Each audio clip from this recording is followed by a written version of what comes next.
I would like to say one thing, that there's been some attempt to make people feel that there's no hope, that this situation is so difficult, there's hopelessness. And I want to say, yes, I said from the beginning when oil prices began to fall and fell by 50%, that this would be a tough year. But there's hope.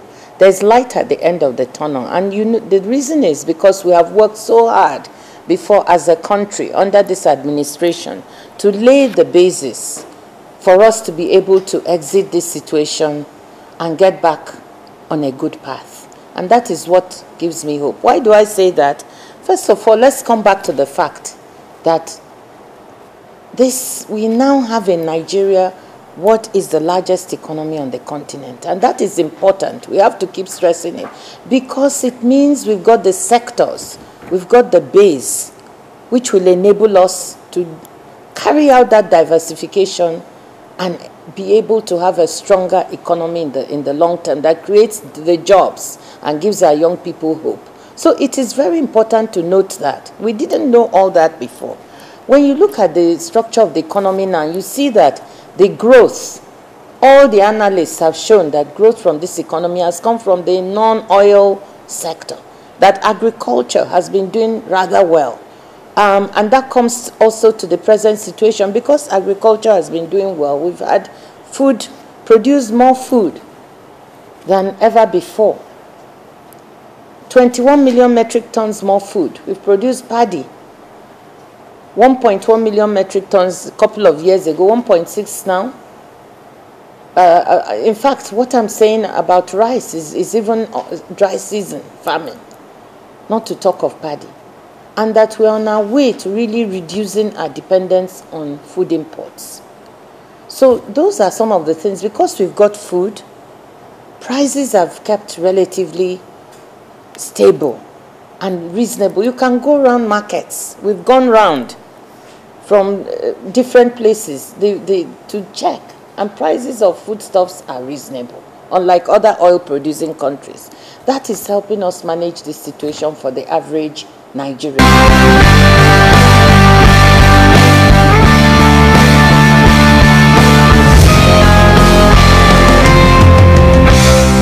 I know this is of concern to Nigerians, you know, manufacturers looking for more foreign exchange, others, people pay their school fees and tuition abroad, even ordinary people. But I also feel that with this strong base we have, if we just keep steady, we will be able to exit and the value of the naira will strengthen because we've got the different sectors. Now, there are two ways we will have to do it. And I think this is what Nigerians want. Instead of just depending on oil, we have to look at what are the two ways you can strengthen your reserves. Because that's the way you strengthen the value of your currency, isn't it? There are two ways. One is to reduce your demand for imports. And that's why I think our demand for agricultural imports is very important for us to watch that. Reduce your demand for other goods. And that is why I've always encouraged Nigerians that even strengthening the value of the naira, it's not just government action alone. It's in our hands. If we buy more of what is made here in our own country and reduce the demand of things made outside, that means we can increase our reserves, that the central bank does not have to continue giving money to import all those goods that we don't need. The second way is for us to start exporting things other than oil. And that's where, again, I feel encouraged because we are laying the foundation for that. You recall that in the 60s, we were exporting groundnut, cocoa, cotton, rubber, so many agricultural products, even palm oil, and then we suddenly didn't keep up. We have the ability to go back to those, but not just exporting the raw material. First, now we add value to it, and we already have people in these sectors adding value. What we need to do is to expand growing the cocoa, processing it here for our own internal demand, and then exporting. Then we earn what? Foreign exchange. There is even an area which is unexploited, where we can earn foreign exchange, which we are not. When I go around the continent, every single African woman wants Nigerian clothes.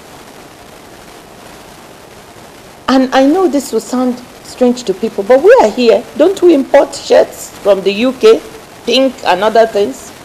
Don't we import trousers? But people are here demanding our own clothes, and yet we are not able to get together as an industry, the fashion sector, to make clothes we can export. We'll be sitting here and some other West African country will exploit it. But there's an opening. I'm now happy that the Minister of Industry, Trade and Investment is organizing and working with the textile industry and the fashion industry to export, because we can earn so much from that. Imagine dressing the whole of Africa and what we can earn from it. So those are the two ways. If we now earn foreign exchange and we conserve by using our own products, we will be able to add more to our reserves, which will underpin the value of our currency.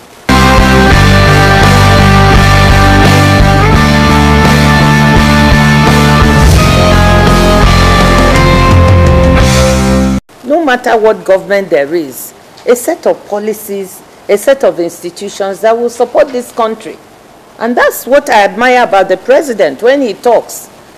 You know, he talks about how do we put in place things that will last. Whether I'm here or I'm not here is not the issue. It's laying in place the building blocks for the Nigerian economy.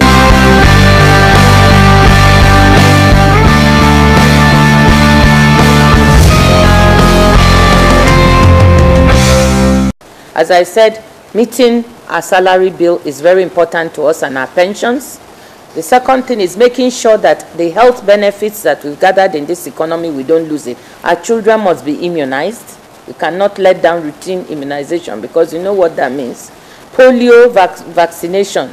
We are almost close to eradicating polio. This administration has worked. We've eradicated guinea worm. We must make sure that all those medicines and vaccines are kept. HIV, AIDS, their treatment, all that. Then some very important infrastructure. We focus on doing that. You know, the president promised to build the second Niger bridge. That work is ongoing. I think some of the reporters have gone out there and they have noticed that the piling is going on. The work is ongoing. We're supporting that Lagos-Ibadan road. Very important. The rail, you know, completing some of the rail and making sure they are running. These are the ways that the average Nigerian can feel the impact of what this government is doing.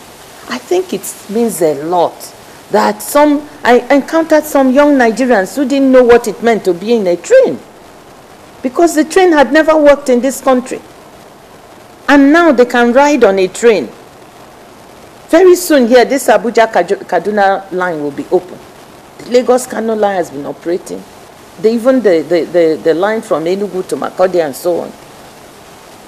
These are things that impact. And the road system so many roads that have been upgraded, constructed in this economy. Yes, we have many more, but we're on the good path.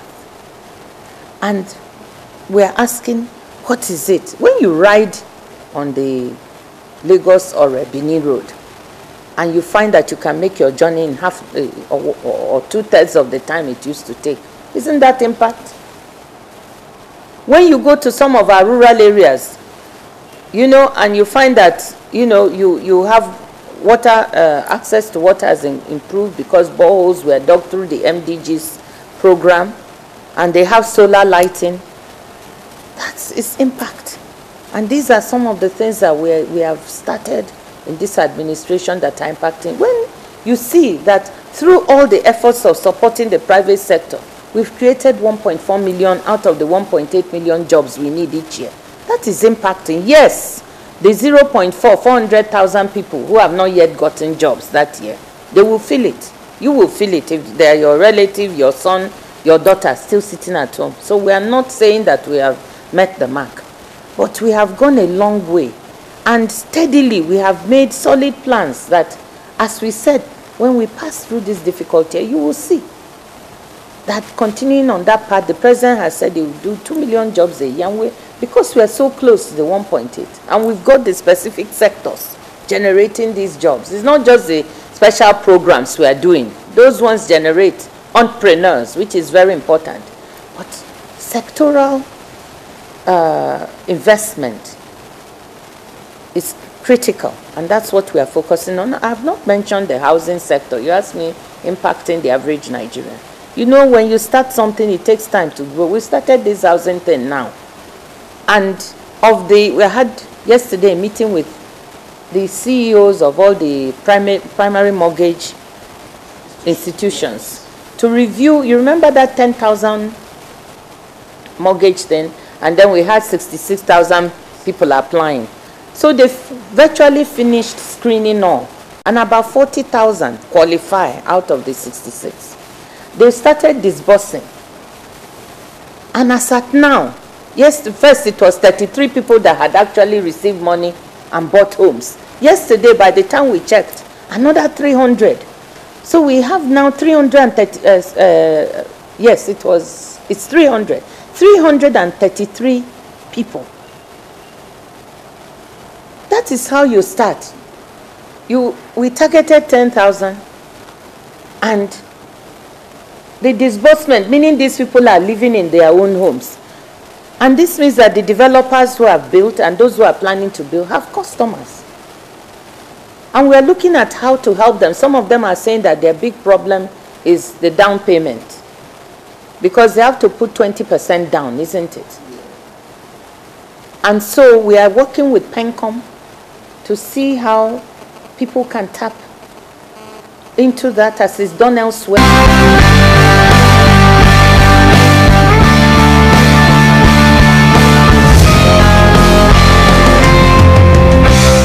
For small and medium-sized businesses in this country, which employ the most people, they employ 66% of the adult population, contribute 45% of our national income. We have opened up several avenues to support them, not on an ad hoc basis, but apart from what the central bank has done, first the 220 billion fund, then a 300 billion. We have now, the president kicked off 2 days ago the launch of a new development bank. We have said, let us institutionalize access to funding, but differently. For the first time, when this bank starts working by the end of this year, SMEs are going to have access to term finance. They can borrow for 5 years, for 7 years, for 10 years. We've never had this before in Nigeria. They will have 1.5 years of grace, meaning that when they borrow, they won't have to worry about paying back for 1.5 years. That will give them time to organize themselves. This new development bank is a wholesale bank. Its job is to mobilize financing and liquidity for the agriculture bank, for the bank of industry, for the commercial banks, to now microfinance banks to lend to SMEs. So at these terms that I spoke about. So when you look at this and you look at the situation we are in, and you know that we have this, just to describe 2 areas, SMEs and agriculture, you see that there is hope to exit, and that we've laid the platform for this economy to emerge from the present situation.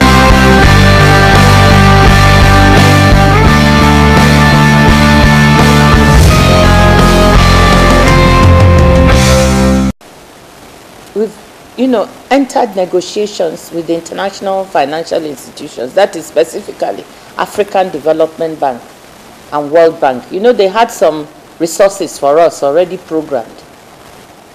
We've asked them, which is on the borrowing plan, we asked them to turn these resources into budget support for us, so that we can also get, and we're negotiating for 2 billion that will come in foreign exchange. And remember that the terms for these loans from the African Development Bank and the World Bank are quite reasonable compared to what we can get outside, 3 to 4%. And this is money that they had aside for us, and we've decided to draw on it and use it to bring in budget support.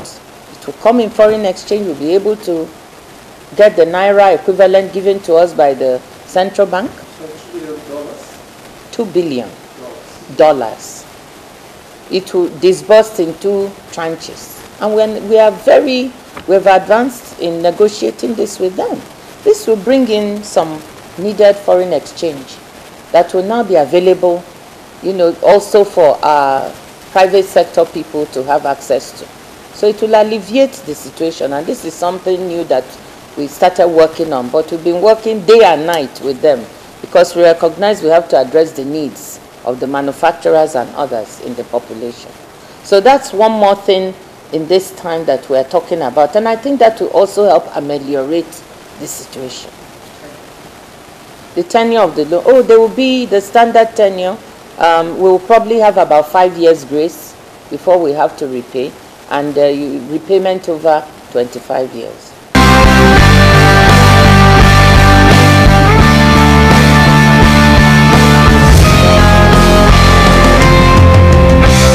I can tell you, as someone who was central in the negotiation of the forgiveness of our debts and the cancellation, that we are not near the situation we were before. In terms of external debt, you know, I can tell you that our external debt is only about 2% of our GDP. Remember that when we went to negotiate, you know, we were almost at past 70% of GDP, and most of it was external. We had hardly any domestic debt at that time. The situation has flipped. You know, we have been very, very careful on our debt. We are prudent in terms of the way that we borrow, and we have more of domestic debt. Actually, what we are trying to do now is reduce domestic borrowing so we don't crowd out the private sector. And then, you know, we've got some foreign borrowing, but it's only 2% of our GDP. You know, the domestic debt, both federal and government and state, is about 12% of GDP. So together, it's about 14% of GDP. It's actually 13.81, but I'm rounding it up to 14%. And the norm or threshold for countries of Nigeria's size is about 40-something% of GDP, so we are well below that. However, we also look at something called debt service to revenue. So you cannot just say our debt is low compared to our GDP, which is what the world measures. That's good. But you also have to look at your ability to repay. And that's one of the reasons why we are very prudent. Because debt service to revenue, we don't want it to increase too much. Right, 2 years ago, it was 19% of GDP. It has risen to 22%, and we don't want it to go too much beyond that. I think if we get to something like 25%, we really now need to be very strict. And we are strict. We have been able in this administration to repay outright some of the domestic debt we owed. When it came due, we paid back 75 billion naira, if you recall. And that was a very good thing, instead of just rolling it over. So I think our debt management, countries are coming here to request our assistance in debt management. I want you to know, the UK government named Nigeria's debt management office as one of the best in the world. And even as we speak, South Sudan, other countries that are just starting up, have come to us for expertise in managing debt. So we are managing it. We are not complacent at all. We are not complacent. And